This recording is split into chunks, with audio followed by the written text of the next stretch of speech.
កកោគ្រឿងផ្សំគោលដែលមិនអាចខ្វះបាននោះគឺអង្ករលីងជាមួយនឹងជីបោករីឯចំណែកបន្លែដាក់ទៅតាមចំណង់ចំណូលចិត្តដែលបងប្អូនចង់ដាក់ចំណែកឯសាច់បងប្អូនដាក់ទៅតាមចំណង់ចំណូលចិត្តអាចជាសាច់មាន់ត្រីឬក៏ឆ្អឹងជំនីជ្រូកថ្ងៃនេះខ្ញុំប្រើប្រភេទត្រីលាយជាមួយនឹងឆ្អឹងជំនីជ្រូកលីងអង្ករលីងឲ្យឆ្អិនល្អហើយបន្ទាប់មកខ្ញុំយកមកបុកសម្លកកោស្រុកនេះបើចង់ស្លគឺប្រើពេលយូរមែនតើដោយសារតែអង្ករលីងនិងគ្រឿងបុកយើងត្រូវធ្វើខ្លួនឯងទាំងអស់បើនៅស្រុកខ្មែរវិញគាត់តែប្រាប់គេថាសម្លកកោគឺគេផ្សំគ្រឿងឲ្យតែម្ដងមានជីបុកមានកលីងមានបន្លែគ្រប់មុខប៉ុន្តែនៅណៃអត់ទេសម្បីតែជីបុកក៏ត្រូវបុកខ្លួនឯងដែរ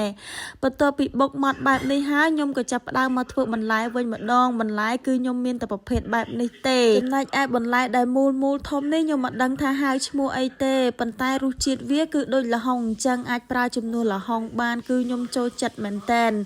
ធ្លាប់មានគេប្រាប់ឈ្មោះខ្ញុំដែរប៉ុន្តែខ្ញុំភ្លេចបាត់ហើយអាយអូឌីម៉ា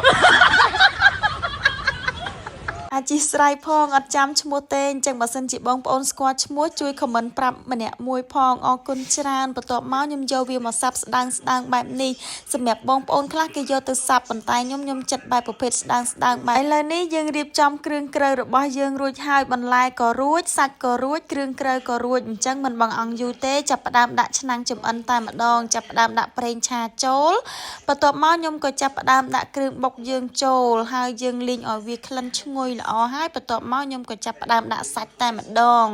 បន្ទាប់ពីដាក់សាច់ខ្ញុំក៏បន្ថែមជាមួយនឹងប្រហុកអូយគ្រាន់តែដាក់ប្រហុកចូលភ្លាមបងប្អូនអើយក្លិនជះសាហាវបន្ទាប់មកខ្ញុំក៏បន្ថែមជាមួយនឹងកលីងដាក់កលីងបន្ថែមបែបនេះគឺថាឈ្ងុយមែនតែនហើយក៏បន្ថែមជាមួយនឹងទឹក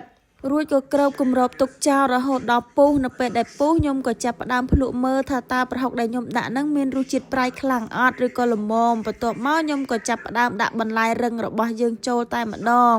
បន្ទាប់ពីដាក់បន្លែរឹងចូលរួចហើយខ្ញុំក៏ចាប់ផ្ដើមដាក់ផ្សំគ្រឿងផ្សេងទៀតដូចជាខ្ញុំប្រើម្សៅខ្នុរ1ស្លាបព្រាកាហ្វេ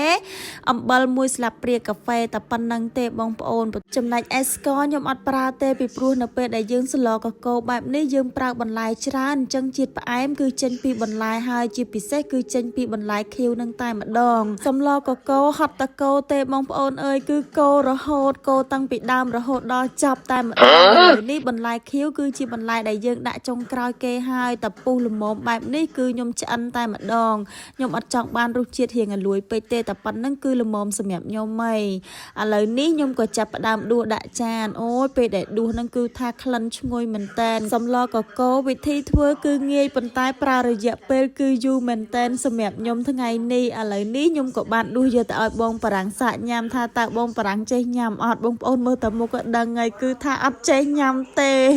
មុខឡើងធុញតែម្ដងគាត់ថាដឹងម្ហូបអីក្លិនក៏ពិបាកទទួលយកម្លេះជាពិសេសគឺក្លិនប្រហុកនេះតែម្ដង